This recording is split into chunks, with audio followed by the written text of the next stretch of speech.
अस्सलामुअलैकुम, very good morning from new Pakistan. मैं हूँ आपकी होस्ट हिना सलमान। व्यूअर्स, सबसे पहले हम बात करते हैं पाक अफगान हालिया कशीदगी की, क्योंकि पाकिस्तान और अफगानिस्तान के दरमियान हालिया दिनों में सरहदी कशीदगी खतरनाक हद से ज़्यादा बढ़ गई है, जिसके नतीजे में दोनों जानब से गोलाबारी, फायरिंग और टारगेटेड कार्रवाइयों की इतलात मौसूल हो रही थी। इस तनाव के माहौल में अफगान तालिबान की दरख्वास्त पर पाकिस्तान ने 48 घंटे के लिए आर्जी सीज़ फायर का फैसला किया, जो गुज़िश्ता शाम 6 बजे से नाफिज हो चुका है। वजारत खारजा के मुताबिक अफगान तालिबान की जानिब से बाज़ाब्ता तौर पर जंग बंदी की दरख्वास्त की गई थी, ताकि सूरत हाल मजीद बिगड़े और मुज़ाकरात के लिए माहौल साजगार बन सके। पाकिस्तान ने इस दरख्वास्त को कबूल करते हुए सीज़ फायर पर रजामंदी जाहिर की और कहा कि दोनों मुमालिक तामीरी बातचीत के जरिए मसाइल का हल निकालने की कोशिश करेंगे। ज़राए के मुताबिक पाकिस्तान की तरफ से नुमाइंदा खुसूसी बराए अफगानिस्तान मोहम्मद सादिक और अफगानिस्तान हुकूमत की जानिब से मुमकिन तौर पर वज़ीर खारजा मुज़ाकरात में शरीक होंगे। इस आर्जी सीज़ फायर का मकसद ना सिर्फ कशीदगी में कमी लाना है, बल्कि मुस्तकबिल में मुस्तकिल अमल के इम्कानात जो है वो पैदा करना भी है। ये फैसला ऐसे वक्त में सामने आया है जब चंद रोज़ कबल पाकिस्तान की जानिब से कंदहार, काबुल में टारगेटेड कार्रवाइयाँ की गई, जिन्हें सिक्योरिटी ज़राए के मुताबिक जो फितनतुल ख्वारिज के मराकज़ और क़यादत को निशाना बनाने के लिए अंजाम दिया गया था। इतलात के मुताबिक तमाम अहदाफ शहरी आबादी से दूर मुंतखब किए गए थे और कार्रवाइयाँ कामयाब रहीं। दूसरी जानिब अगर हम बात करें, अफगानिस्तान की तरफ से मुसलसल सरहदी फायरिंग और गैर रियासती अनासर को पनाह देने के इल्ज़ाम सामने आते रहे हैं, और पाकिस्तान का मौक़िफ़ यह है कि इन कार्रवाइयों का मकसद सिर्फ अपनी कौमी सलामती और दहशत गर्द हमलों के सदेबाब के लिए दिफाई इक़दामात करना था। इसी पस मंज़र में वज़ीर दिफा ख्वाजा आसिफ ने एक टीवी प्रोग्राम में गुफ्तगू करते हुए कहा कि अफगान तालिबान इस वक्त भारत की प्रॉक्सी के तौर पर काम कर रहे हैं और उनके फैसले दिल्ली से मुतासर हो रहे हैं। उनका कहना था कि पाकिस्तान ने अमन के लिए कदम बढ़ाया है, मगर अगर अफगानिस्तान ने सीज़ फायर की खिलाफ वर्जी की तो पाकिस्तान को अपनी ताकत इस्तेमाल करना पड़ेगी और जवाब देना होगा। उन्होंने मज़ीद कहा कि अफगानिस्तान की जानिब से दिखाए गए टैंक की तस्वीर पर झूठ पर मुबनी है, क्योंकि वैसा टैंक पाकिस्तान के पास ही नहीं है। उनके मुताबिक तालिबान ने नीयत अमन की नहीं है, बल्कि कशीदगी को बढ़ाने की है। आज हम इस सारी सूरत हाल पर बात करेंगे और क्या होने वाला है, क्या है, और पाकिस्तान को किन किन मुश्किलात का सामना करना पड़ सकता है अगर अफगानिस्तान की तरफ से कशीदगी बढ़ी तो। और हमें ज्वाइन किया है दिफाई तज्जिया कार lieutenant general retired Naeem Khalid साहब ने, जिनको मैं शो में वेलकम करती हूँ। जी अस्सलाम वालेकुम। जी वालेकुम अस्सलाम, थैंक यू वेरी मच, बहुत शुक्रिया। नईम खालिद साहब, आपने सारा सिनेरियो देखा है। पहले भारत की तरफ से कशीदगी हुई, अब अफगानिस्तान की तरफ से जो है मुज़ाहमत हो रही है और सीज़ फायर को 48 घंटे दिए गए हैं। अगर सीज़ फायर पर अमल दरामद नहीं होता तो क्या सिचुएशन इससे ज़्यादा जो है वो बदतरीन हो सकती है? पहली बात तो मेरा ख्याल है कि हमें पॉजिटिवली देखना चाहिए कि उम्मीद है कि सीज़ फायर आगे बढ़ जाएगा, ये कायम रहेगा। इस 48 घंटे में सीज़ फायर को मज़ीद बढ़ाने की बातचीत भी होगी, ये बात एक खुशाइंद बात है। और हमें ये सोचना चाहिए कि इंशाल्लाह इस तरीके से ये टेंशन कम हो जाएगी। लेकिन देखिए, बात ये आपने अपने इंट्रो में भी बताया कि पाकिस्तान ने तो बहुत सब्र से काम लिया, और ये पिछले 4 साल से हमारी मतलब 5-6 महीने इनकी हुकूमत के आने के बाद हमें ये शिकायत पैदा हो गई थी। हमने बताना शुरू कर दिया कि उनकी ज़मीन इस्तेमाल हो रही है, और ये सिर्फ हम ही नहीं कह रहे थे, और भी बहुत सारे मुल्क कह रहे थे। और पाकिस्तान ने जो कोशिशें की हैं वो सिर्फ खुद अपने तौर पे नहीं, बल्कि चीन की मदद से, ईरान की मदद से, रशिया की मदद से, अपने तमाम दोस्तों को भी जो हम कोशिश करते रहे। और फिर भी आपने देखा कि हमने इतने बड़ी कार्रवाई कभी नहीं की जैसे कि अभी इन्होंने शुरू की या ये जैसे हमला किया। तो ये मैं ये समझता हूँ कि पाकिस्तान ने सब्र का मुजाहरा भी किया पहले भी। अब भी मैं आपको एक बात बता दूं कि पाकिस्तान ने गो के जवाब तो बहुत से बंद दिया है और बहुत इफेक्टिव दिया है, लेकिन ये कोई हमने पूरी ताकत अपनी इस्तेमाल नहीं की। साफ ज़रा करने की जरूरत भी नहीं है। हम मानते हैं कि ये बड़े अच्छे जंगजू हैं अफगान जो हैं, लेकिन ये है कि वो गुरीला वॉर के एक्सपर्ट हैं। जो रवायती जंग है उसमें तो उनका पाकिस्तान के साथ कोई मुकाबला नहीं है, बल्कि पाकिस्तान की अफवाज तो दुनिया में मशहूर है अपने रवायती जंग के हिसाब से। और बाकी न्यूक्लियर की तो मैं बात ही नहीं करता, उसको छोड़ें। तो बात ये है कि इनको एहसास होना चाहिए कि एक तो ये 2 बरादर इस्लामी मुल्क हैं, पूरी दुनिया के लिए तमाशा ना बनाए। और फिर ये कि हम अपने लोगों को शहीद कहें, वो अपने लोगों को शहीद कहें, ये एक बिल्कुल आप देखें कितनी अजीबोगरीब सिचुएशन पैदा हो जाती है। सर, आप बिल्कुल बात सही फरमा रहे हैं, कोई कमजोरी की अलामत नहीं है और पाकिस्तान ने कितने भरपूर तरीके से जवाब तो नहीं दिया बिल्कुल। लेकिन जो प्रॉक्सी वॉर हो रही है और जो कि हमें थ्रेट्स है डिफरेंट जगहों के ऊपर जो दिए जा रहे हैं कि यहाँ सिक्योरिटी थ्रेट्स होंगे तालिबान की तरफ से, तो आप इसको किस नज़र से देख रहे हैं? देखिए, बात ये है कि पहली बात तो टाइमिंग्स की आपने भी बात की कि उधर से उनके वज़ीर ख़ारजा उधर जाते हैं, मुत्तकी साहब हिंदुस्तान यहाँ पर ये कार्रवाई करते हैं। बेशक वो ये कहते हैं कि उन्होंने किसी हमारे कार्रवाई के मुकाबले में की। हमारी कार्रवाई तो एक बिल्कुल प्रिसीजन स्ट्राइक थी। जो हमारा खून बहाया जा रहा है, वो आप भी जानती हैं, दुनिया जानती है। तो उसका उसका कोई ना कोई सद्देबाब तो हमने करना है ना।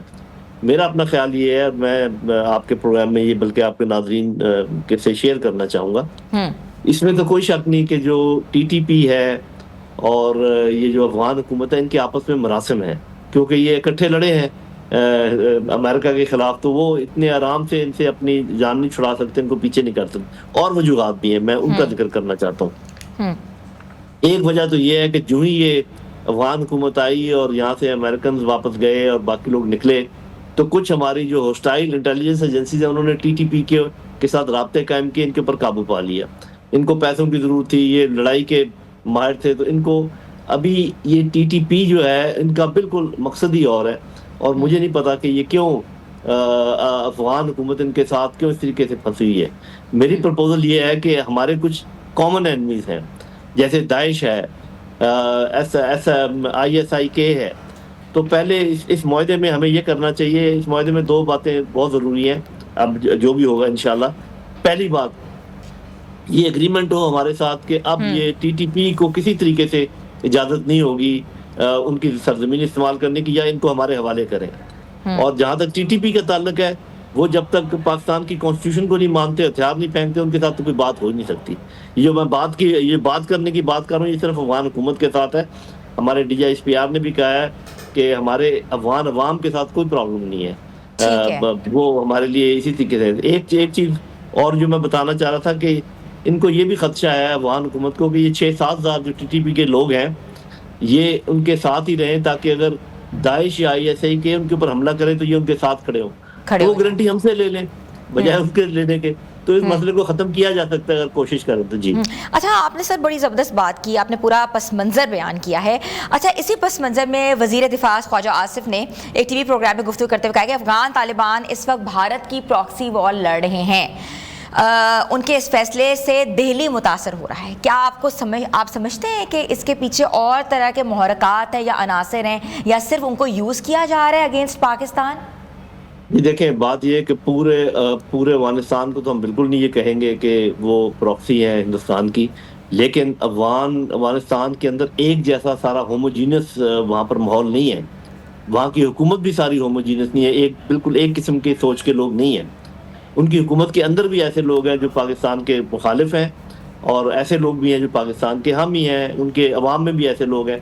तो हमें पूरे मुल्क को ऐसे लंप नहीं करना चाहिए कि वो उसकी प्रॉक्सी है, बल्कि ऐसे मौके के ऊपर तो हमें इस किस्म के बयान देने से इतराज़ करना चाहिए कि अभी चूँकि हमारा सीज़ फायर हुआ है, हमें बरादराना माहौल पैदा करना है, हमें इस चीज़ से निकलना है, हमें किसी भी तरीके से उनको गुस्सा नहीं दिलाना चाहिए, ये मेरा ख़्याल है।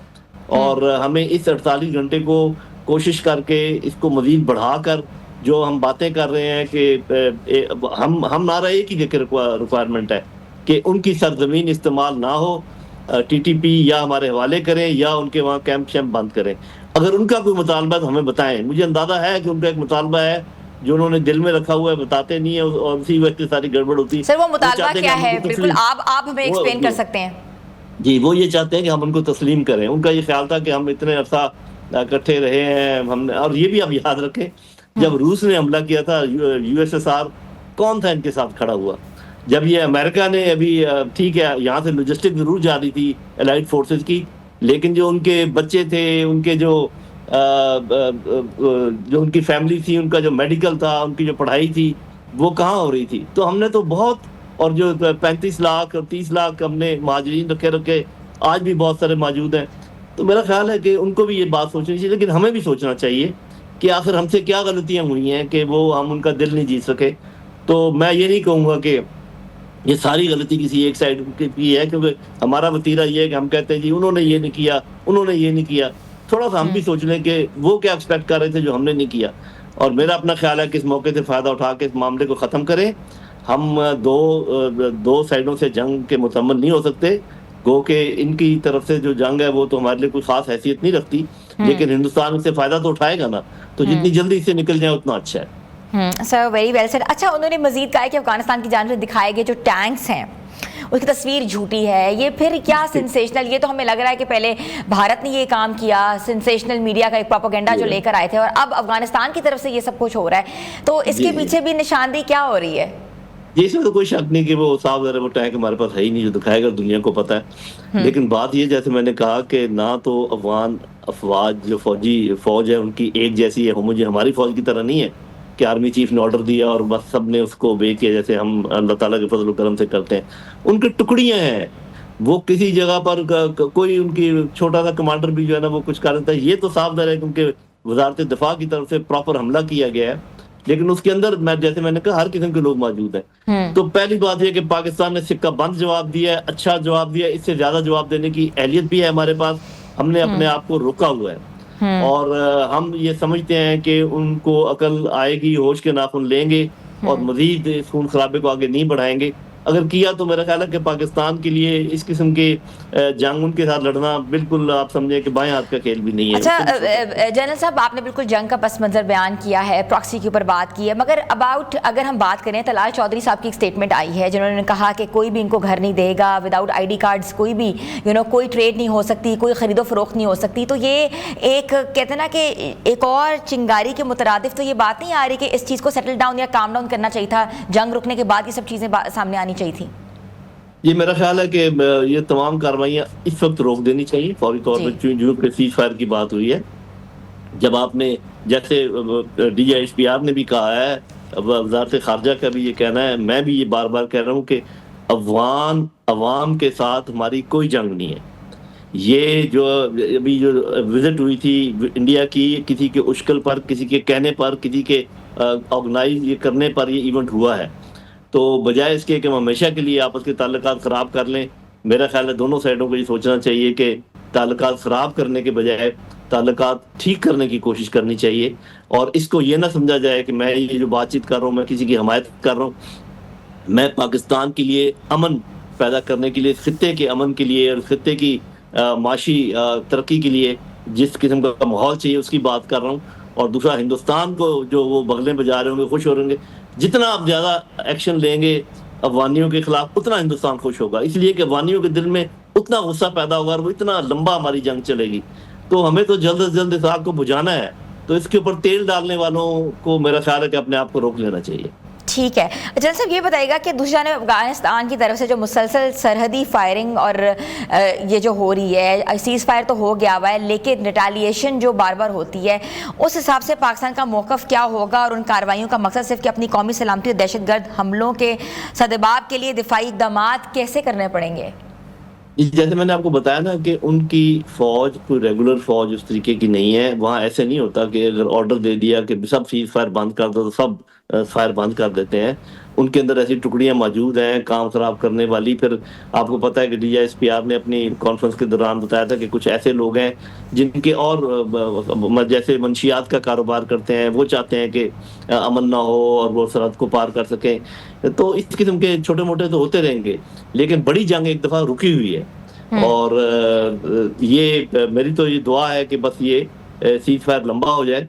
लेकिन अगर ये जंग आगे बढ़ाने की कोशिश की गई तो अफगानिस्तान को बहुत ज़्यादा नुकसान उठाना पड़ेगा, ये मैं आपको एडवांस बता सकता हूँ। बिल्कुल, आप ये भी बताइएगा कि ये जो अंदर आपने ग्रुप्स की बात की है जिसमें दाइश है, इसमें TTP है, खरासा है, अगर सीज़ फायर नाकाम हो जाता है तो या कि ग्रुप्स क्या एक्टिव हो सकते हैं, फिर पाकिस्तान को किस तरीके से नुकसान पहुँच सकता है? लेकिन ये वो तो एक्टिव हैं ही। आपने देखा कि पिछले 1 महीने में हमारा खून कितना बहाया गया है। तो अगर ये इस किस्म का माहौल हुआ तो वो ज़्यादा एक्टिव होने की कोशिश करेंगे। लेकिन अगर ये जंग जारी रही तो उसका एक फ़ायदा पाकिस्तान को ये ज़रूर होगा कि फिर हमारे ऊपर कोई कदगन नहीं होगी, कोई रोक टोक नहीं होगी कि हम वो ग्रुप जहाँ भी हैं अफगानिस्तान में हम उनके पीछे जाएंगे और जिस तरीके से भी हो सका उनको टारगेट करेंगे। पहले हमारे हाथ थोड़े से बंधे हुए थे कि भी अफगान हुकूमत को हम या अफगानिस्तान के अवाम को हम नाराज़ नहीं करना चाहते थे। लेकिन अगर वो जंग चाहते हैं तो हमें उसकी ये एडवांटेज हो जाएगी कि हम TTP, BLA, दाइश, ISIK को जहाँ भी हमें महसूस हुआ कि वो हैं, हम ऑल आउट जाएंगे फिर उनके खिलाफ। उसका शायद इनको भी फ़ायदा हो जाएगा और हमें भी फ़ायदा हो जाएगा।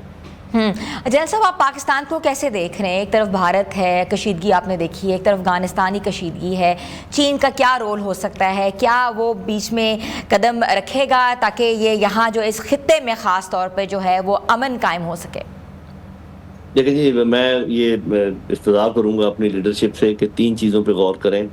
एक तो अपने अंदरूनी मामला ठीक करें, अपने लोगों को गले से लगाएं, अपने नाराज़ लोगों को जो है उनको पता करें, उनके साथ बातचीत खोलें ताकि ये जो अंदर के मामले हैं ये सीधे हों, क्योंकि अंदरूनी तौर पे जब तक जद्दोजहद ना हो, बैरूनी ताकतों के साथ लड़ाई ज़रा मुश्किल हो जाती है। दूसरी मैं उनसे ये इस्तदा करूँगा कि मेहरबानी करके अपनी खारजा पॉलिसी को कोई डायरेक्शन दें, कोई पता चले, हमें देखने वालों को भी पता चले कि आप इधर हैं कि उधर हैं, और जो आपके दोस्त हैं उनको भी अंदाज़ा हो कि उनकी दोस्ती पर कोई ऐसी कदर नहीं है। क्योंकि मुझे यकीन है कि चीन के साथ हमारी अंडरस्टैंडिंग बड़ी गहरी है, लेकिन अगर चीन देखेगा कि भी आपके सारे विजिट्स भी उधर हो रहे हैं, आप टाइम भी उधर गुजार रहे हैं, आपके मुआहदे भी उनके साथ हो रहे हैं, तो आखिर वो हो सकता है कभी उसके बैकआउट हो जाए या जवाब दे जाए। बिल्कुल, और बिल्कुल। ये अंदरूनी बात, इसको अपनी फॉरेन पॉलिसी को ठीक करें, और किसी भी सूरत में ये 2 फ्रंट वाली वॉर से इसको अवॉइड करें।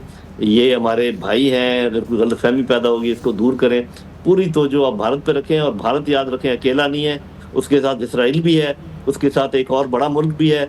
और ये भी मैं आपको बता दूं कि 2-4 इस्लामी मुल्क रह गए हैं, जिसमें तुर्की है, पाकिस्तान है, इंडोनेशिया है, अफगानिस्तान भी आप शामिल कर लें, ईरान है। ये खड़े हुए हैं उस इस्तिबदाद के खिलाफ। बाकी सबको उन्होंने बारी बारी या तो फरमा लिया है, अपने साथ मिला लिया है, या निस्तो नाबूद कर दिया है। आप लोग इकट्ठे हो जाएं मेहरबानी करके, आपस में मुआहदा, जैसा आपने सऊदी अरब के साथ मुआहदा किया, ऐसा मुआहदा तुर्की के साथ भी करें, ईरान के साथ भी करें, इंडोनेशिया के साथ भी करें, मलेशिया के साथ, इनके साथ भी ताल्लुकात ठीक करें।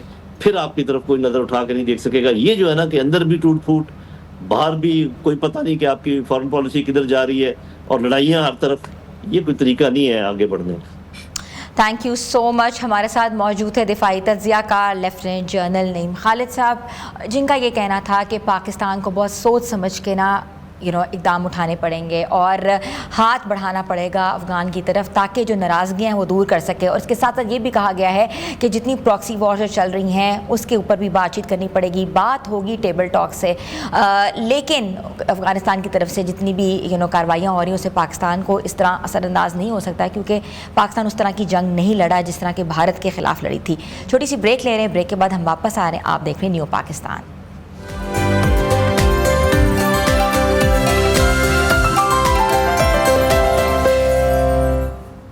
Welcome back viewers. जैसे से सर्दियाँ शुरू हो रही हैं, मौसम की ठंडक और खुश्क हवा ने ना सिर्फ बालों को भी मुतासिर किया है, बल्कि कहते हैं ना कि जिल्द भी उस हिसाब से जो है वो बहुत ज़्यादा नरिशमेंट मांगती है। लेकिन इस मौसम में अगर हम बालों की बात करें तो अक्सर खुश्क रहते हैं, बेजान रहते हैं, कमज़ोर लगते हैं, जिसके नतीजे में कहते हैं झड़ने वाले जो है 2 मुँह वाले बाल और डैंड्रफ जैसे मसाइल जो हैं वो बढ़ जाते हैं।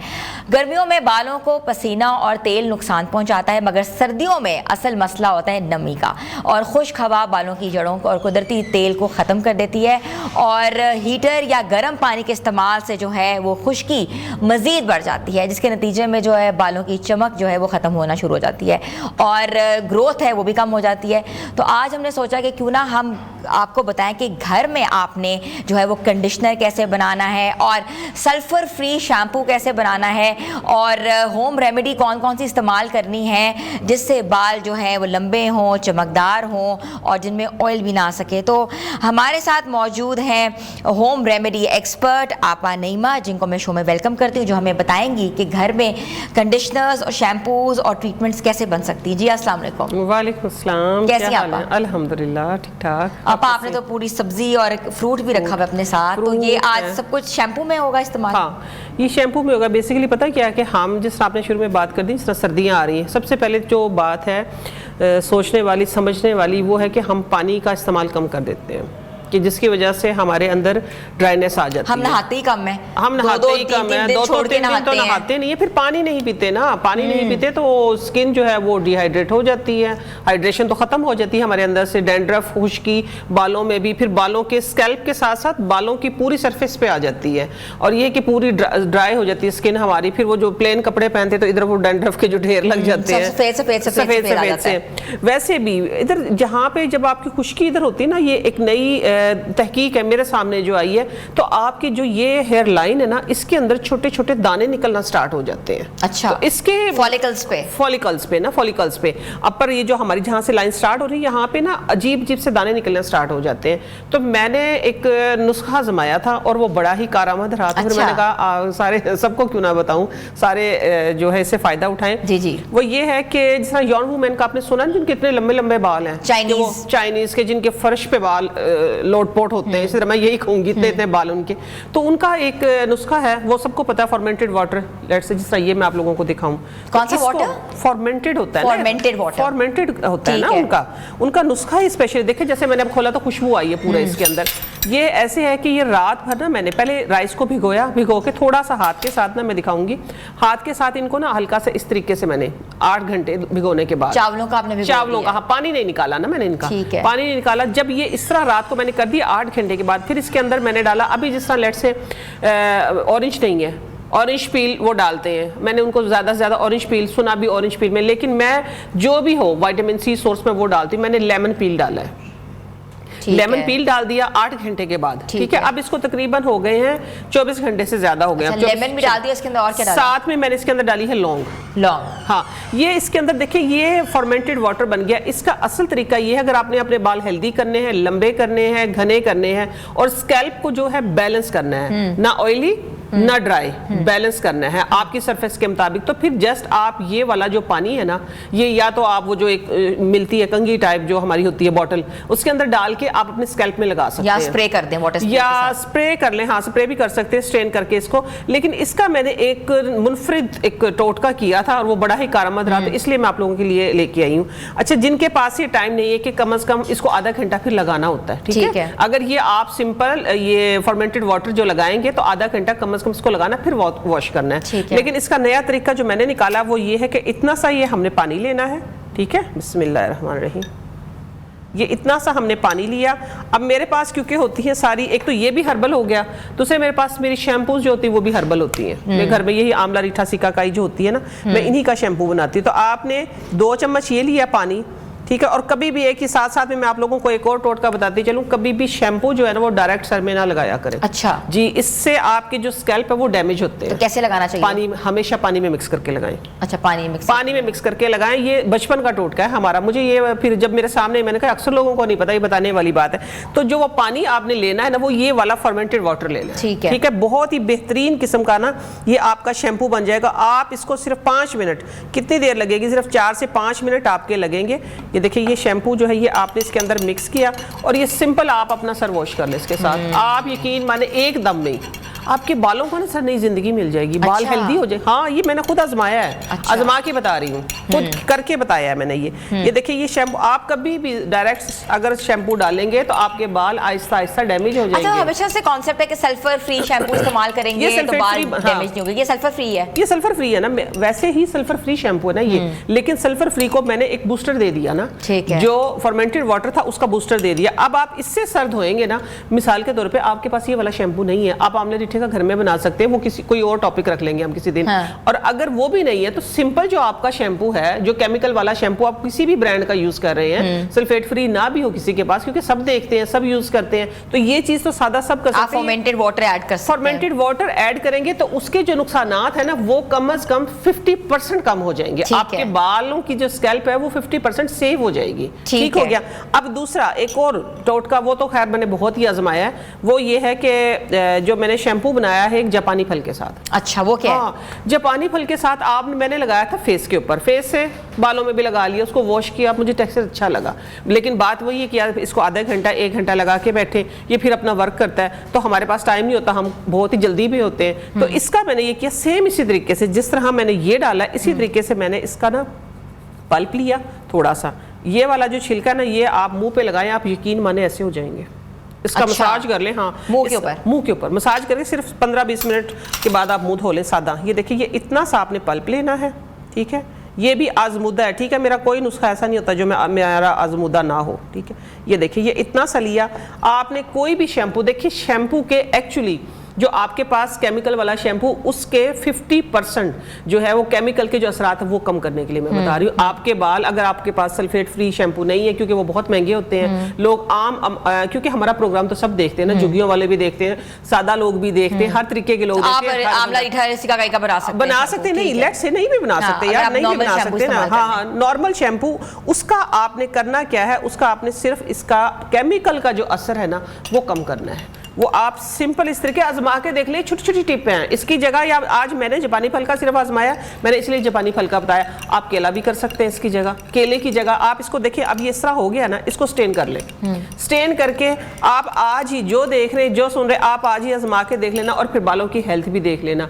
एकदम से आपके बालों के अंदर रानाई आ जाएगी, एकदम से आपके बालों के अंदर ना उनकी हेल्थ बेहतर हो जाएगी, बाल वजनी हो जाएगा। ठीक है ना, जो हल्के बाल हो जाते हैं ना बिल्कुल, जिनका सारा मॉइस्चर खत्म हो जाता है, जिनका लास्टर खत्म हो जाता है, उसका ये लास्टर बहाल करता है एक्चुअली। शाइन आ जाती है बालों में, शाइन आ जाती है, बाल हेल्दी जापानी फल के साथ। सही है। अब अच्छा, आप ये बताइएगा कि तेल लगाने का असल तरीका क्या होता है? कुछ लोग कहते हैं कि 8 घंटे लगाना चाहिए, कुछ लोग कहते हैं तेल इतना ज्यादा ही लगाना चाहिए क्योंकि बाल टूटना शुरू हो जाते हैं, कुछ लोग कहते हैं कि नहाने से पहले सिर्फ तेल लगाएं और वॉश कर लें। क्या तरीका है? नहीं, असल अगर मुझसे पूछो ना, मेरी एक्सपर्टी ही इसमें है कि तेल लगाने का जो तरीका है ना वो कम अज कम 2 घंटे है।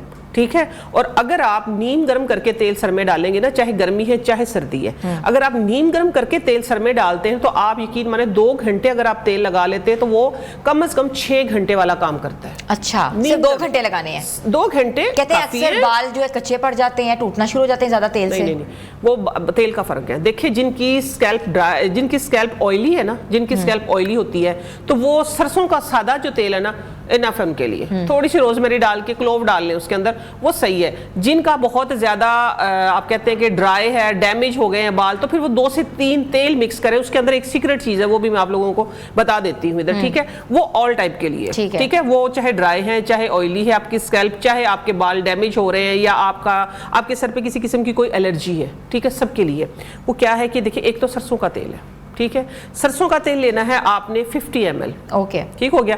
50 ml में ये 3 चीजें जाएंगी, और आप ये 15 ml आप ये लगा लें कि ये है vitamin E plus castor oil. मैं दोनों चीजें मिक्स रखती हूँ। ठीक है, ये दोनों मिक्स करके आपने 15 ml ले लेना है। ठीक है, 15 ml ले लिया, और उसके बाद आपने ये है तिल का तेल, seed oil, sesame seed oil है ये भी आपने 15 ml, ये 20 कर सकते हैं आप। ठीक है, ये 20 हो गया आपका। और ये है ग्लिसरीन। ठीक है, ग्लिसरीन भी आपने 15 ml करना है, ये 50 है, ये तीनों मिला के 50 करना है। ठीक है, ये इनका ना एक कॉम्बो बन गया है। ठीक है, आप ये तेल सिंपल घर में मिक्स करके रख लें। ठीक है, इसके अंदर क्या करना है आप लोगों ने, सिर्फ थोड़े से ना जो क्लोव है ना, उनको कूट के डाल दें। ठीक है, सादा क्लोव, और बस इसी के अंदर पड़े रहे, वो नीचे पड़े रहे। आपने बालों पे लगाना है। और उसका एक और फायदा मैं बताती चलूं, जो मेरे सामने जो वक्त से पहले भौएं सफेद नहीं हो जाती हैं, जो पलकें सफेद हो जाती, आप उन पे लगाना शुरू कर दें, उनका कलर जो है वो सेम वही हो जाएगा जो आपका था। अच्छा, ब्लैक होना शुरू हो जाएंगे, या आपके जो कलर होना शुरू काला। हाँ, इससे बाल भी काले होते हैं, लेकिन आपकी जो भौएं और पलकें हैं ना, ये अजमुदा है, ये भौएं और पलकें काली होना शुरू हो जाती है सरसों, लेकिन तेल खालिस हो। ठीक है, थैंक यू सो मच। हमारे साथ मौजूद थी होम रेमेडी एक्सपर्ट आपा नईमा, जिनका कहना था कि अब बालों के ऊपर परेशान होने की जरूरत नहीं है, बाल चमकदार लंबे कैसे बन सकते हैं, जो उन्होंने नुस्खा बताया। आप लोग ये जो है प्रोग्राम जो है ये वापस रिपीट पे देख के भी देख सकते हैं कि कौन कौन सी उन्होंने इंग्रेडिएंट्स डाले हैं, और अपने बालों को खूबसूरत बना सकते हैं। छोटी सी ब्रेक ले रहे हैं, ब्रेक के बाद हम वापस आ रहे हैं, आप लोग हमारे साथ रहें।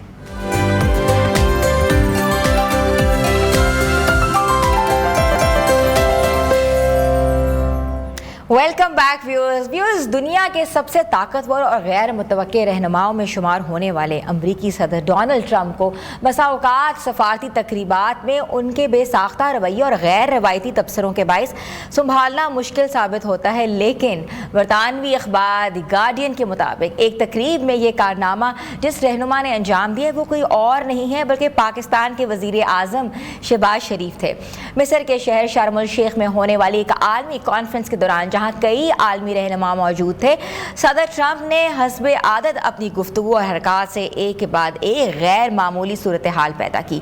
कभी अतालवी वज़ीर आज़म जॉर्जिया मेलोनी के हुस्न की तारीफ, कभी बरतानवी वज़ीर आज़म के स्टार को माइक देने का इशारा करके अचानक खुद ही बोलने लग जाना, और कभी कनाडा के वज़ीर आज़म को सदर कहकर मुखातिब करना। ये सब वो मनाजिर थे जिनसे तकरीब का माहौल बार बार गैर संजीदा होता जा रहा था। ताहम गार्डियन की रिपोर्ट के मुताबिक वाहिद रहनुमा जिन्होंने ट्रंप को मौदबाना मगर पुरएतमाद अंदाज में काबू में रखा है वो शहबाज शरीफ थे।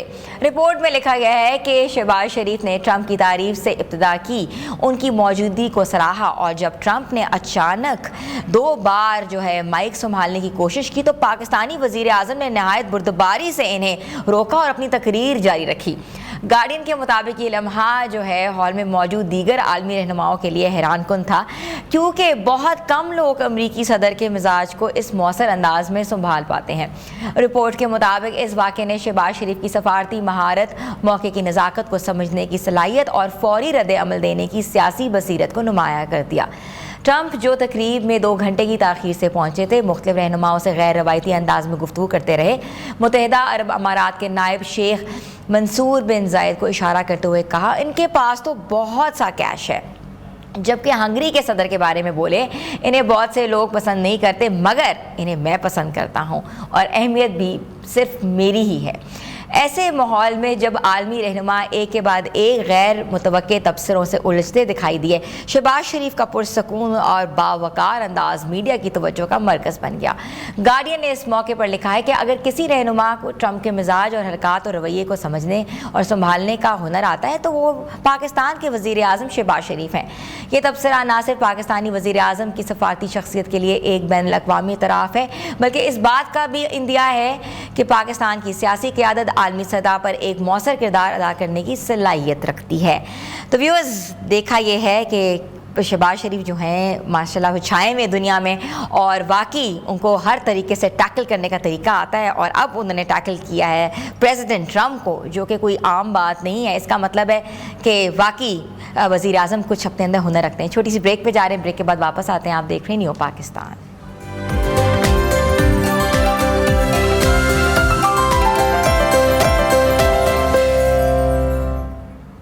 वेलकम बैक व्यूअर्स, बात करते हैं स्पोर्ट्स में और स्पोर्ट्स में हम बात करेंगे क्रिकेट में, क्योंकि कज़ाफ़ी स्टेडियम में जो है साउथ अफ्रीका वर्सेस पाकिस्तान का जो पहला टेस्ट है वो जारी था और मैच के चौथे दिन की अगर हम बात करें तब जनूबी अफ्रीका ने अपनी दूसरी इनिंग्स का आगाज़ किया तो पाकिस्तान की बॉलिंग लाइन ने जल्द ही हरीफ बैटर्स को दबाव में ले लिया। शाहीन शाह आफरीदी ने आगाज़ ही में डीजिज़ो को आउट करके बर्तरी हासिल कर ली और उसके बाद नुमान अली और साजिद खान ने स्पिन का जादू दिखाया और मैच का रुख जो है पाकिस्तान के हक में मोड़ दिया।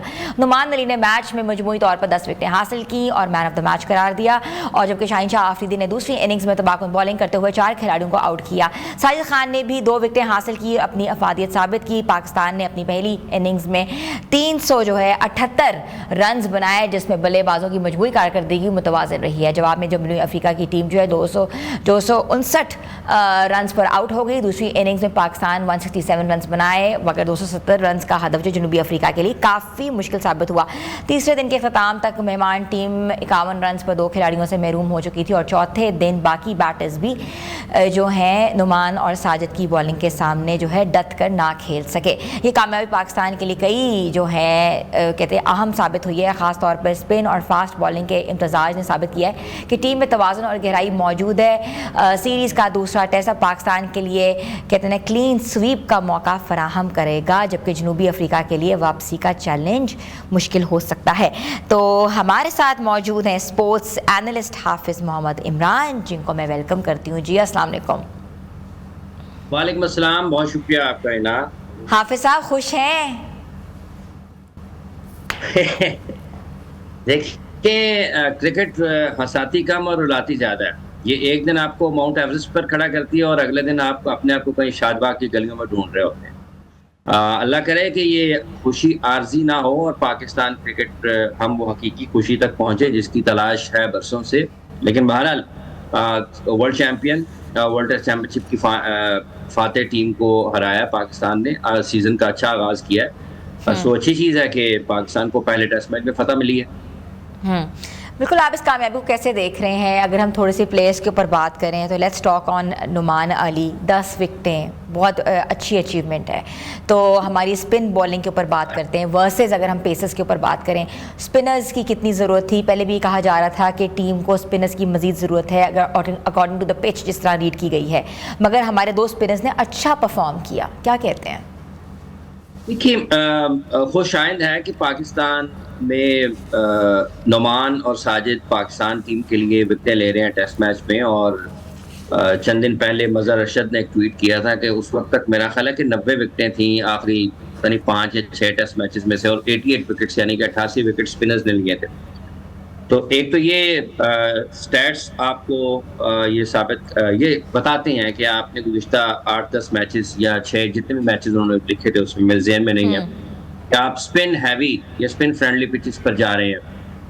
तो जब आप कंडीशंस बनाते हैं ऐसी जहां पर आपके बॉलर्स या बैटर्स जो भी आपकी स्ट्रेंथ है उस वक्त उससे फ़ायदा उठा पाएँ, तो वो उठाते हैं।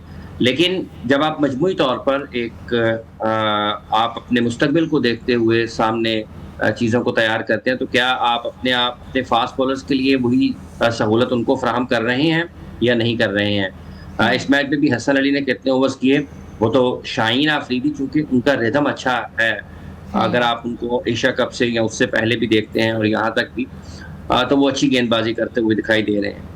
तो दोनों चीज़ें साथ ही साथ पाकिस्तान क्रिकेट बोर्ड ने इसको यकीनी बनाना है कि आप अपने हाल को किस तरीके से बेहतर कर सकते हैं और आप अपने मुस्तकबिल में आपने क्या करना है। और जो कंसर्न है पाकिस्तान टीम का वो बैटिंग है पाकिस्तान टीम की। जिस तरीके से शॉट्स खेलकर पाकिस्तान टीम के बल्लेबाज आउट हुए, क्योंकि साउथ अफ्रीका के बैटर्स ने भी टेस्ट क्रिकेट के एतबार से वो शॉट्स नहीं खेले, उनके भी शॉट्स खराब शॉट्स थे, गलत शॉट्स खेलकर वो भी आउट होते रहे हैं।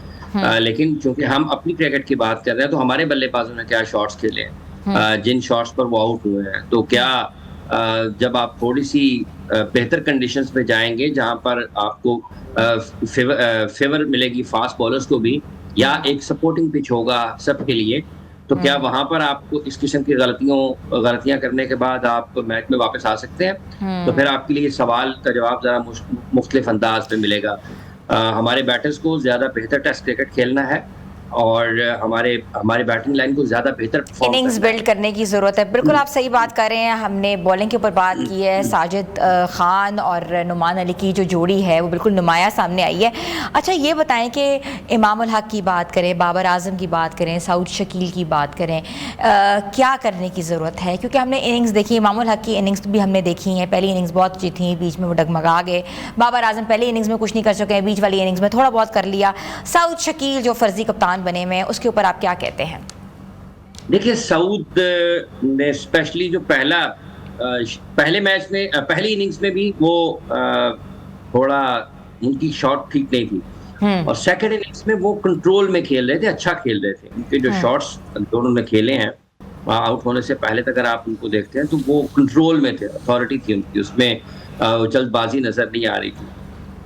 तो उनकी वहां तक तो ठीक थी, लेकिन जिस बॉल पर वो आउट हुए, जिस शॉट पर वो आउट हुए, वो नहीं बनता उस मौके के ऊपर। और एक आप नुमाया बल्लेबाज हैं टीम के, और जिस नंबर पर आप खेलते हैं वो बड़ा अहम नंबर समझा जाता है टेस्ट क्रिकेट, वो अच्छा शॉट नहीं था। उनको उससे बेहतर क्रिकेट खेलनी चाहिए। इमाम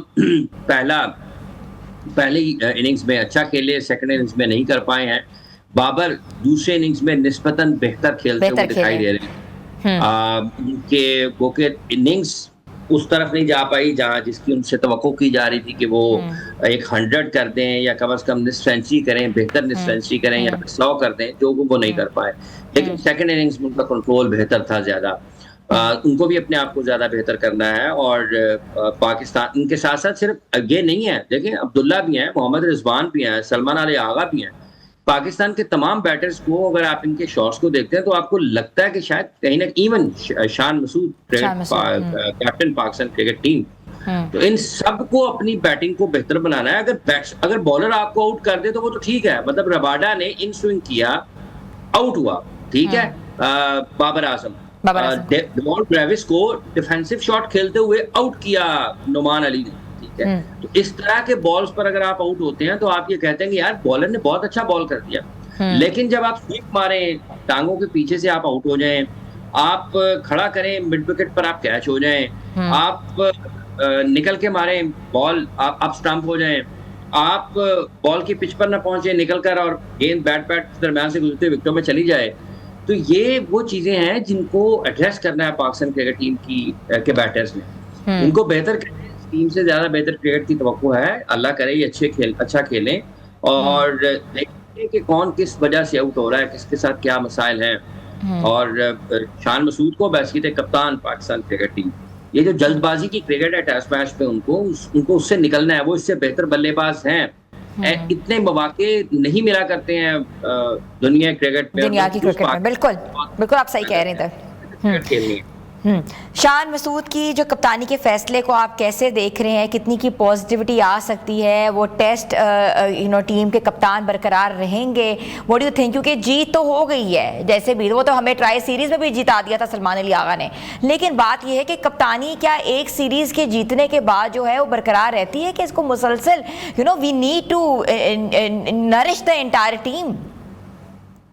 देखिए ना, बात यह है कि इसका तो कोई पता चलता नहीं है, क्योंकि कोई ठहराव या स्टेबिलिटी तो है नहीं पाकिस्तान क्रिकेट में।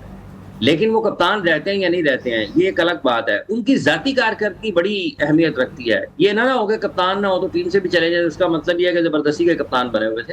यही सूरत हाल सलमान अली आगा के साथ भी T20 टीम में चलेगी।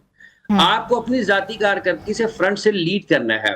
अगर आप उनकी कप्तानी को देखते हैं तो वहां पर भी सवालात जरूर उठते हैं, लेकिन इस टेस्ट मैच में जब पाकिस्तान खेल रहा बॉलिंग कर रहा था तो कुछ फील्ड प्लेसिंग तब्दीली नजर आई, उसमें कुछ गैर मामूली अंदाज में बैट्समैन को आउट करने के लिए कुछ नजर आया कि शायद कप्तान प्लान भी कर रहा है। तो वो तो जैसे जैसे वक्त आगे चलेगा, जब मैच आपके फंसते हैं तो पता चलता है। या बॉलर्स जब बैटर्स को आप प्लान करते हैं, ट्रैप करते हैं, कप्तान उसको अपने बॉलर्स के साथ मिलकर किसी को आउट करने के लिए प्लान करता है या कुछ गैर मामूली चीजें करते हैं फील्ड में जो कि आम बंदा नहीं सोच रहा होता, तो लगता है कप्तान अहेड है लोगों से। तो वो तो जब तक चीजें आगे चलेंगी तो वो उस पर बात की जा सकती है। लेकिन सरेदस्त जब हम इस टेस्ट मैच की बात कर रहे हैं, खत्म हुआ, पाकिस्तान ने आगे भी खेलना है, तो उनको अपनी जाती कारकर्दगी को बेहतर बनाना है। और आप इस लिहाज से खुशकिस्मत हैं कि आपके पास रिसोर्स है स्पिन बॉलिंग का और आप उससे फायदा उठा रहे हैं। बिल्कुल हाफिज साहब, आपको जाती कारकर्दगी को भी तो बेहतर बनाना है। जब आप 73 कर गए हैं, पहले टेस्ट मैच में आप टॉस जीत गए हैं, सेकंड अगर टॉस नहीं जीता इन कंडीशंस में पाकिस्तान, तो क्या आपको लगता है कि पाकिस्तान के लिए आसान होगा जीतना? अगर पहली इनिंग्स में दूसरी टीम ने 350-400 कर दिया, 450, तो क्या पाकिस्तान सेकंड इनिंग्स में और उसके बाद फोर्थ इनिंग्स में हमारी बैटिंग इस तरह से रिस्पॉन्ड कर पाएगी? नहीं पाएगी। नहीं, मुश्किल हो जाएगा, बहुत मुश्किल हो जाता है। इसलिए उनको अपनी जाती कारकर्दगी को बेहतर बनाने के लिए, रन्स ऑन बोर्ड करने के लिए अपनी बैटिंग के ऊपर खास काम तवज्जो देने की जरूरत है। हर वक्त युवा स्वीप के मतलब क्या मुसीबत पड़ जाती है, कुछ समझ नहीं आता उस वक्त। अच्छा, मुझे ये बताइएगा कि हमने देखा है जिस तरह स्पिन जो है वो डोमिनेट कर रही है, स्पिनर्स डोमिनेट कर रहे हैं इस विकेट के ऊपर। अव्वल तो विकेट के ऊपर भी पहले हमने बात की थी कि विकेट को दोनों तरफ से ही करना चाहिए था, एक तरफ स्पिनर्स के लिए अच्छा होना चाहिए, दूसरी तरफ पेसर्स के लिए बेहतर होना चाहिए था। तो पेसर्स को रेस्ट कराने की जरूरत नहीं है, मतलब कि सिलेक्टर या कोच को अगले मैच में किन किन खिलाड़ियों को आराम देने की जरूरत है? देखें, एक पहली बात तो यह कि आपको एक अच्छा पिच बनाना चाहिए जहां पर फास्ट बॉलर्स के लिए भी मदद मिले। और पाकिस्तान में हम बात कर रहे हैं, हमने हर शो में ये बात की है। हाँ, कि आपको अच्छे पिचेस बनाने की जरूरत है। ऐसा नहीं है कि पाकिस्तान में पहले टेस्ट मैचेस के नतीजे नहीं निकला करते थे। हाँ, कहीं ये होता है कि आपको बड़ी ट्रू पिच, बड़ी बैटिंग फ्रेंडली पिच मिल जाती है, रन्स बहुत बन जाते हैं, लेकिन साथ ही साथ आपको बेहतर पिचेस भी बनाने हैं जहां पर बॉल कैरी करे, फास्ट बॉलर के लिए भी उसमें जान हो और उसकी बॉल अच्छे पेस के साथ उसको करने का मौका मिले। रिवर्स हुआ इसमें, शाहीन की पेस क्योंकि बेहतर हुई है गुज़िश्ता चंद माह से, उन्होंने फायदा भी उठाया उसका। और अगर ऐसे टेस्ट मैचेस में अगर उसने 5 ओवर 1 इनिंग्स में किए हैं और फिर उसको मांग कर कप्तान से गेंद लेना पड़ेगी, तो उसका मतलब है कप्तान के प्लान में तो नहीं है कि उसने उसको बॉल कराना है। वो तो कल जैसे उन्होंने बताया है, इसका मतलब ये है कि यार मुझे भी गेंद करा दें, मैं भी कुछ कर लेता हूं। तो फिर उन्होंने उस रिवर्स चूंकि उनका हो रहा था, तो उन्होंने रिवर्स से फायदा उठाया बेसिकली। तो आपको ऐसे पिचेस बनाने हैं जहां पर आपके बैटर्स के लिए भी मौके मौजूद हो, खिलाड़ियों के ज़हन में ये ना हो कि यार स्पिनर ने पहला ओवर करना है और पहले ओवर से ही बॉल जो है वो इतना शार्प टर्न करना शुरू कर देगा, ये आपके थॉट प्रोसेस को डिस्टर्ब करता है। तो आपको बैलेंस क्रिएट करना है ताकि आपकी क्रिकेट का मायार निचली सतह पर भी बेहतर हो और लोग उसको देखकर सीखें। ये दुबई में जो पाकिस्तान क्रिकेट खेलता रहा है, क्या लोगों को समझ नहीं आती कि उसका नुकसान क्या हुआ है? आपकी बैटिंग को नुकसान हुआ है, आपकी फास्ट बॉलिंग डायरेक्ट, बिल्कुल बिल्कुल। तो आपने उन गलतियों को दोहराना क्यों है अपने मुल्क में क्रिकेट खेलते हुए? तो इसको बैलेंस क्रिएट करने की जरूरत है, और नोमान और इनके साथ साथ साजिद खान के साथ साथ आपको अपने स्पिनर्स को भी तैयार करना है, जो सिर्फ ये ना हो कि उनको आपको एक कंडीशंस बनाकर देना पड़े तो वो आउट करें, आप वो खेल सकें। आपको ऐसे स्किल्ड लोगों की तरह, क्या शैन वॉर्न ने सारे आउट ऐसी पिचेस पर किए हैं? क्या मुरलीधरन ने ऐसी पिचेस पर आउट किए हैं? ठीक है, डैनियल विटोरी ने, ये ग्रेम सोहान ने, ये अब्दुल कादिर ने, तौसीफ अहमद ने, इकबाल कासिम ने, क्या उनको ऐसी कंडीशंस मिला करती? ऐसा नहीं है। तो आपको बेहतर पिचेस बनानी है, आपने अपने क्रिकेट के मायार को बेहतर करना है। ये नहीं है कि आप सिर्फ जीत के लिए जैसे दुबई में जीतते तो रहे, पाकिस्तान की क्रिकेट को क्या फायदा हुआ उसका? बिल्कुल, जब बड़ी टीम आई तो हमारी स्किल्स खत्म हो गई थी, जैसे ही बड़ी टीम आई है तो वहाँ स्किल्स ही नहीं चली थी। मतलब आपने श्रीलंका में जाकर खेलना है, आपने न्यूजीलैंड में जाकर खेलना है। हर जगह के जो एनवायरनमेंट है डिफरेंट है, पिच डिफरेंट है, सर्कमस्टेंसेस डिफरेंट है, कहीं बाउंसी पिचेस हैं तो कहीं डिफरेंट ग्राउंड है। लोग जहां जाएं बेहतर परफॉर्म करें। बिल्कुल ऐसे ही। अच्छा हाफिज, थोड़ा सा ये बताइएगा, जनूबी अफ्रीका की अगर हम बात करते हैं टीम के हवाले से, तो कितनी कमज़ोर आपको नज़र आ रही है, या फिर वापस स्ट्रेंथ के साथ कम बैक करेगी? क्योंकि ऑब्वियसली दे वर चैंपियंस। देखें, ये है कि शॉट्स उन्होंने अब कल उतने अच्छे नहीं खेले। कल की बैटिंग में जब रिकल्टन खेल रहे थे तो उनका कंट्रोल बेहतर था दीगर बैट्समैनों से, उनका डिफेंसिव मैकेनिज्म बेहतर था, वो ज्यादा बेहतर खेलते हुए दिखाई दिए। ईडन मार्करम से ये तवक्को नहीं थी कि वो इतना खराब शॉट खेलेंगे आते साथ ही। वो निस्बतन बेहतर खेलते हैं स्पिन को, उनके कुछ बल्लेबाजों ने इसका इजहार भी किया है। तो हो सकता है कि वो आने वाले टेस्ट मैच में अगर वो टॉस जीत जाते हैं, पहले बैटिंग कर लेते हैं, तो फिर हालात मुख्तलिफ भी हो सकते हैं पाकिस्तान के लिए। उनके बैटर्स ने भी वही गलतियां की हैं जो पाकिस्तान के बल्लेबाजों ने की हैं। रिवर्स स्वीप, आगे गिरा हुआ बॉल है आपका, लेफ्ट आर्म स्पिन बॉल कर रहा है, और अगर आप उसको रिवर्स मारने जाएंगे, जबकि बॉल आपको ये भी पता है कि टर्न भी होना है, लंबा टर्न भी हो सकता है, लो भी रह सकता है, तो फिर मुश्किल होती है रन्स करने में। इसलिए उनकी बैटिंग लाइन बेहतर है। गलतियां उन्होंने वही की हैं जो पाकिस्तान ने की हैं। थोड़ा सा बेहतर पिच होगा तो हो सकता है मुश्किल हो पाकिस्तान के लिए भी साउथ अफ्रीका के खिलाफ, और अगर टॉस जीत जाता है साउथ अफ्रीका, पहले बैटिंग कर लेता है, तो फिर भी मुश्किलात हो सकती हैं कि वो किस तरह से रिस्पॉन्ड करते हैं। लेकिन वो ठीक है, चूंकि अपने मुल्क में जब वो क्रिकेट खेलते हैं तो कंडीशंस ज़रा मुख्तलिफ होती हैं। अब वो पाकिस्तान में खेल रहे हैं तो वो पेस एंड बाउंस नहीं है पिचेस में, तो उनके फास्ट बॉलर्स उस तरीके से आपको नज़र नहीं आएंगे। लेकिन वो अच्छी टीम है। दूसरा टेस्ट मैच इससे बेहतर हालात में अगर हो तो ज़्यादा अच्छी क्रिकेट देखने को मिलेगी। और साउथ अफ्रीका की बहुत अच्छी टीम चंद साल कबल पाकिस्तान टेस्ट मैच खेलने के लिए आई थी, तो पाकिस्तान ने अच्छी पिचेस बनाई थी। टेस्ट सीरीज जीता था पाकिस्तान पिंडी में, जब पाकिस्तान जहाँ पर मेरा ख्याल दूसरा टेस्ट मैच खेलने जा रहा है। हसन अली ने दोनों इनिंग्स में 5-5 आउट किए थे। तो देखना यह है कि अब आने वाले टेस्ट मैच में सरफेस क्या ऑफर करता है, क्या ऑफर करती है। अच्छा, अगले मैच में आपकी क्या पेशन गोई है? What are you predicting, Pakistan और साउथ अफ्रीका? देखिए, कुछ भी कहना कबल अज़ वक्त होता है, इसलिए पाकिस्तान बेहतर क्रिकेट खेलनी चाहिए। कोई भी पेशगोई करने के बजाय इस ख्वाहिश का इजहार किया जा सकता है कि अब्दुल्ला शफीक अगर खेलें तो रन्स करें, सऊद शकील रन्स करें, उनकी ज़रूरत है, शान मसूद लंबे रन्स करें, कैप्टन है पाकिस्तान क्रिकेट टीम के। उसके साथ साथ बाबर से लोगों की तवक्को है। बाबर ने सेकंड इनिंग्स में ज्यादा बेहतर खेलते हुए दिखाई दिए। हाँ, खेल भी मजीद सकते थे। अच्छा बॉल, हम चाहते थे कि वो हाफ सेंचुरी या सेंचुरी बनाए, काफी सालों के बाद कमबैक करें, क्योंकि लोग और शायकीन क्रिकेट देखने के लिए मुंतजर है उनकी सेंचुरी या half century. Thank you so much Hafiz Imran, it was a really quick session but a very fruitful session.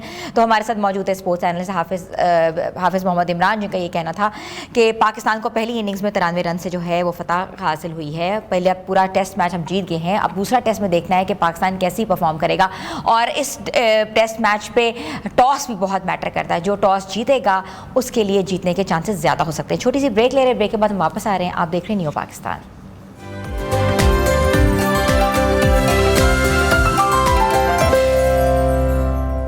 Welcome back viewers ये स्पेशली सेगमेंट हमने उन तमाम खवातीन के लिए डिज़ाइन किया है जो कि मेकअप सीखना चाह रही हैं, अपनी लुक को इन्हांस करना चाह रही है और स्पेशली ग्लॉसी मेकअप सीखना चाहती हैं। तो फैशन और ब्यूटी दुनिया में रुझान ट्रेंड्स जो हैं वो तेज़ी से बदलते हैं, लेकिन कुछ स्टाइल्स ऐसे होते हैं जो वक्त के साथ साथ मज़ीद निखर जाते हैं। ग्लॉसी मेकअप की बात की जाए तो इनमें सबसे नुमाया ये होता है कि अपनी स्किन को ग्लास स्किन कैसे बनाया जाए और इसमें ताजगी, नरमी और कुदरती चमक का एहसास जो है वो बरकरार रहे। चेहरे को कहते हैं ना कि सेहतमंद और रेडिएंट ग्लो के साथ कैसे दिखाया जाए। और पिछले चंद बरसों में दिखाया है कि दुनिया के मेकअप आर्टिस्ट ने मैट लुक से अपनी तवज्जो हटा दी है और लोगों को ग्लॉसी स्टाइल्स को मुतारिफ भी करवाया, ना सिर्फ मुतारिफ कराया बल्कि आगे आने वाले कहते हैं ना कुछ महीनों में जो हैं जो ब्राइड्स बनने वाली हैं वो भी ग्लॉसी लुक ही मांग रही हैं। और इसके साथ साथ अगर हम मज़ीद इस पर बात करें तो ग्लॉसी जो लुक का है खासा ये है कि इस पर जो चेहरा है वो नम और जो होता है ग्लोइंग नज़र आता है। ये लुक आम तौर पर जो है हाईलाइटर्स और लिप ग्लॉस और शाइनी बेस या प्राइमर्स के साथ साथ जो है वो इससे निखारा जाता है। और पार्टी, शादियां या फोटो शूट्स में आजकल इसी लुक का जो ट्रेंड वो सामने आ रहा है और चल भी रहा है। तो आज हम आपको सिखाएंगे कि आपने अपनी लुक को कैसे इन्हांस करना है, कौन सा ग्लॉस लगाना है, कौन सा हाइलाइटर लगाना है ताकि आपकी स्किन लुक एक ग्लास स्किन लगे और जो आपका ग्लो है वो भी बहुत ज़बरदस्त किस्म का है। तो आज हमें ज्वाइन किया है मेकअप आर्टिस्ट हैं शगुफ्ता मुरसलीन, जिनको मैं वेलकम करती हूँ। अस्सलाम वालेकुम। वालेकुम सलाम। कैसी हैं शगुफ्ता? फाइन। शगुफ्ता, आपने प्रोडक्ट भी रखी हुई है। जी, आजकल लोग जो हैं वो मांग रहे हैं कि ग्लॉसी लुक चाहिए, मैट लुक एकदम से ख़त्म हो गई है, टेराकोटास ख़त्म हो गए हैं। तो आप क्या सजेस्ट करती हैं, ग्लॉसी लुक हम कैसे लेकर आ सकते हैं?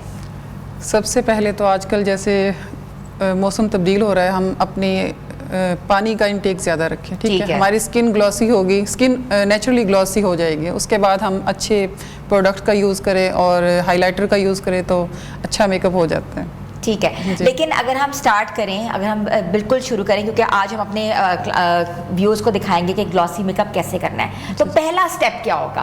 पहला स्टेप क्या होगा कि आपने अपनी स्किन को कैसे प्रिपेयर करना है, प्राइम कैसे करना है, तो आप क्या बताती हैं? सबसे पहले हम अच्छे से मॉइस्चराइजर से क्लिनजिंग करेंगे, उसके बाद हम मेकअप स्टार्ट कर देंगे, कंसील करेंगे जो डार्क एरियाज है, उसके बाद फाउंडेशन और फिर हाइलाइटर। कंसील किससे करते हैं आप? साथ साथ दिखाए भी जाए कि कंसील किससे किया जाता है?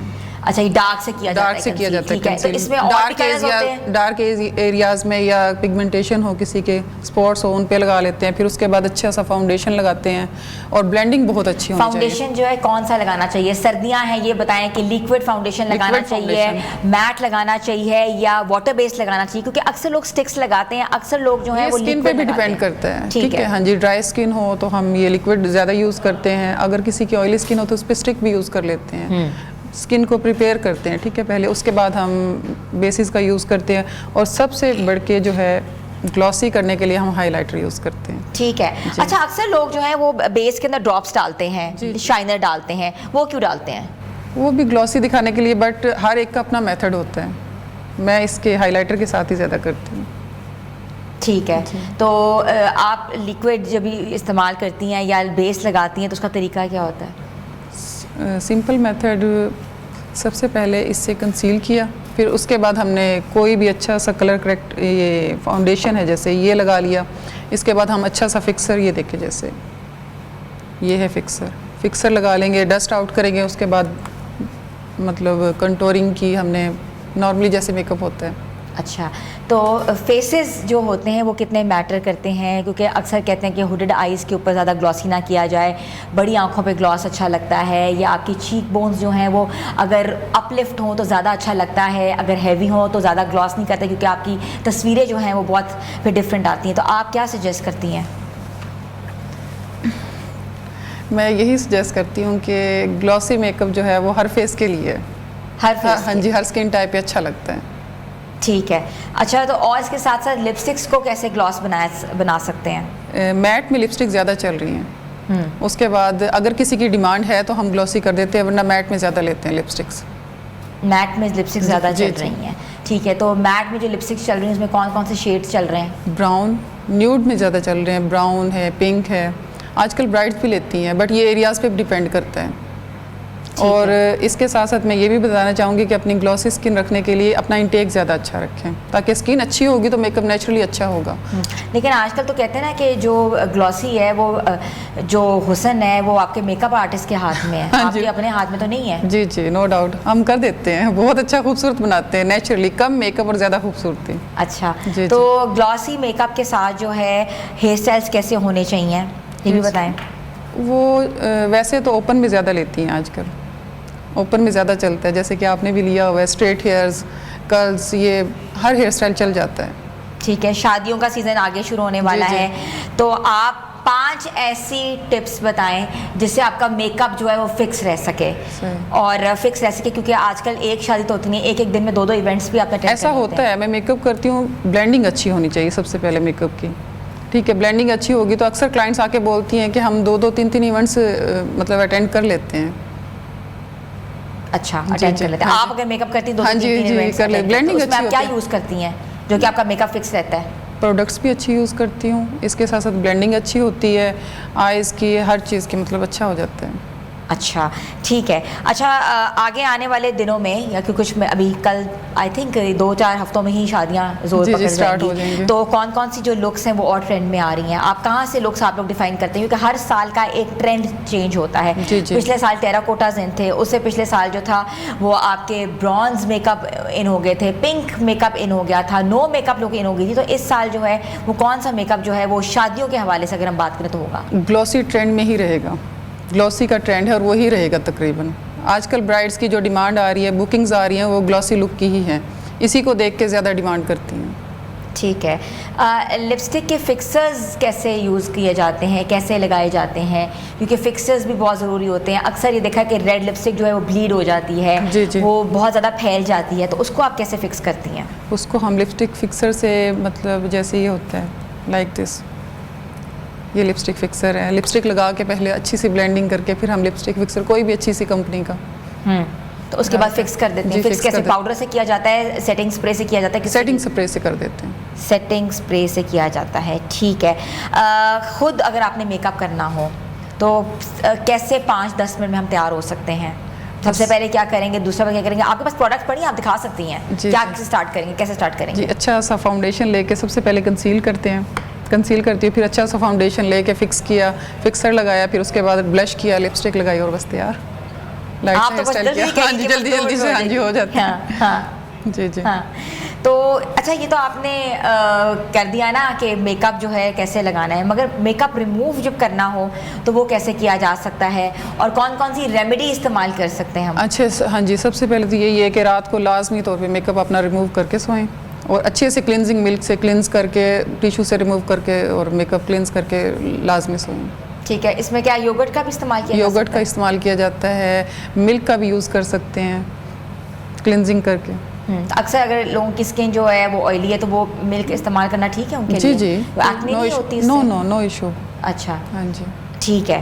तो इसके साथ साथ मुझे बताएं कि अब हम आपने ट्रेंड्स के ऊपर बात की, आपने बताया जी 2 मिनट में मेकअप कैसे हो जाता है, आप तो खाली जल्दी करके 2 मिनट में मेकअप हो जाता है। मैंने आपसे पूछा कि लिप कैसे कंसील होते हैं, वो भी आपने बताया। तो ऐसा कोई टिप आप बताना चाह रही हो जो अक्सर लोग गलती करते हैं मेकअप के दौरान? वो जो स्किन टोन के मुताबिक अपनी बेस का यूज़ नहीं करते हैं।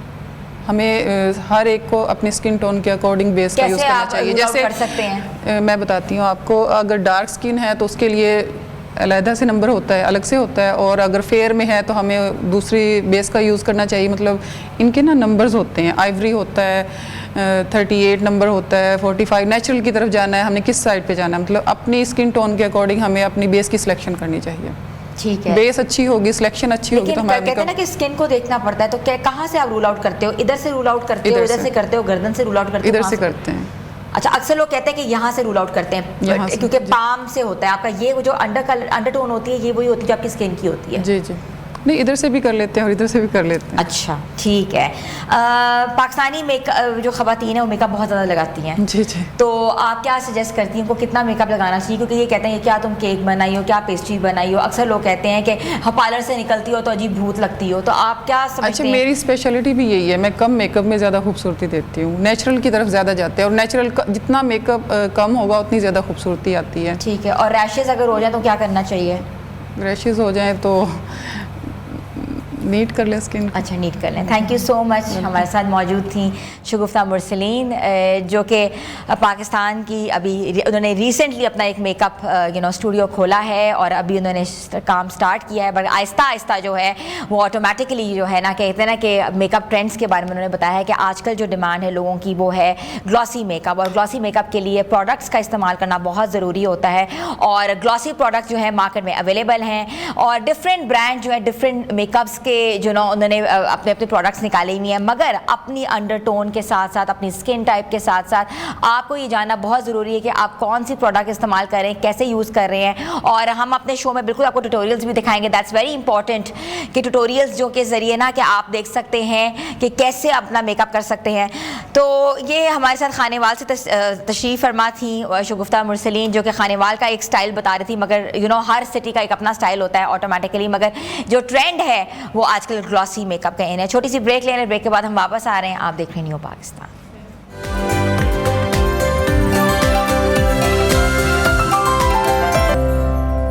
Welcome back viewers. थोड़े से मौसम के हवाले से अपडेट करेंगे, क्योंकि माहिरीन मौसमियात ने ख़बरदार किया है कि रवा साल पाकिस्तान को ला नीना के बाइस गुज़श्ता कई दिहाइयों की सख्त तरीन सर्दी का सामना करना पड़ सकता है, जो ख़ास तौर पर शुमाली इलाकों में रहने वाले सैलाब मुतासरा ख़ानदानों के लिए मज़ीद मुश्किलात पैदा कर सकती है। एक रिपोर्ट के मुताबिक माहिरीन ने बताया कि रवा साल पाकिस्तान को ला नीना के बाइस गुज़श्ता कई दिहाइयों की सरतरीन सर्दी का सामना करना पड़ सकता है। इंटर सेक्टर कोऑर्डिनेशन ग्रुप और उसके शराकतदारों की तैयार करदा ताज़ा रिपोर्ट में बताया गया है कि रवा साल पाकिस्तान में लानीना मौसमी तब्दीली के बायस मामूली से ज़्यादा जो है सर्दी पड़ने का इम्कान है। ये शदीद सर्दी ख़ास तौर पर खैबर पख्तूनख्वा और गिलगित बल्तिस्तान के पहाड़ी इलाकों में रहने वाले सैलाब मुतासरा ख़ानदानों के लिए मज़ीद मुश्किलात का बायस बन सकती है। लानीना इस वक्त बनता है जब बहरुल काहिल में सतह समुंदर का दर्जा हरारत जो है गैर मामूली तौर पर कम हो जाता है, जिससे दुनिया भर में मौसम शदीद तब्दीलियाँ और रूनुमा होती हैं।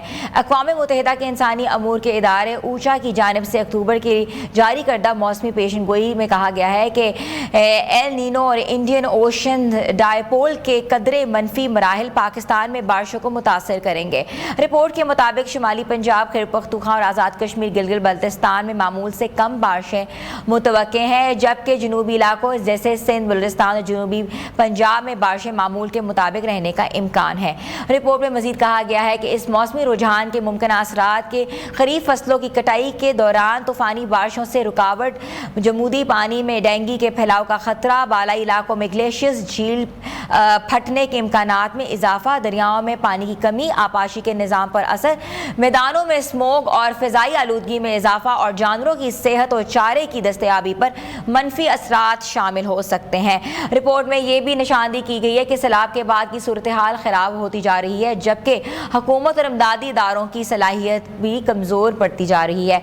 रिपोर्ट में कहा गया है कि बहरान के आगाज़ पर मकामी और बैनुल अक़वामी सतह पर भरपूर रद्द अमल के बावजूद 3 माह गुजरने के बाद ज़मीनी सतह पर इंसानी हमदर्दी के इदारों की मौजूदगी और इमदादी सलाहियत में कमी आई है। इब्तदाई हंगामी इमदाद और ज़खायर ख़त्म हो चुके हैं और अब इदारे तवील और मुद्दती इमदादी इक़दाम के लिए मज़ीद फंडिंग के ख्वाह हैं, ताकि इंसानी हमदर्दी के मराहिल से इब्तदाई मरहले तक जो है बुनियादी सहूलत फराहम की जा सके।